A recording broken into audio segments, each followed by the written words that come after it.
మీరంటే నాకు చాలా గౌరవం.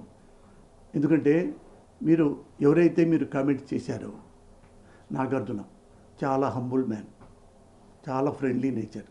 నాకు 40 ఏళ్ళ నుంచి తెలుసు నాగార్జున గారు. ఎవ్వరికి హామ్ చేసే మనిషి కాదు. అలాంటి మంచి మనిషిని కామెంట్ చేయటం, అలాగే రకుల్ ప్రీత్ గురించి కామెంట్ చేయటం. ఆమెకి పెళ్ళయింది, పాపం పెళ్ళయింది, ఎక్కడో బొంబాయిలో ఉంటుంది. మీరన్న ప్రతి వర్డు వాళ్ళు క్రైమ్ లైక్ ఎనీథింగ్. ఒకసారి కన్సోల్ చేయండి, ఒకసారి ప్రెస్కే రండి. ఆ ఆడవాళ్ళని నా సోదరి సమానుడు అనండి, నాగార్జున బాబుని నా సోదరి సమానుడు అనండి. సింప్లీ హంబుల్గా ఐఎమ్ సో సారీ నాగార్జున, ఆవేశంగా అన్నాను, అప్రయత్నంగా అన్నాను, ఐఎమ్ ఎక్స్ట్రీమ్లీ సారీ. ఒక్క మాట అనండి. యు ఆర్ గుడ్ లేడీ, నాకు తెలుసు, అందుకే మిమ్మల్ని రిక్వెస్ట్ చేస్తాను.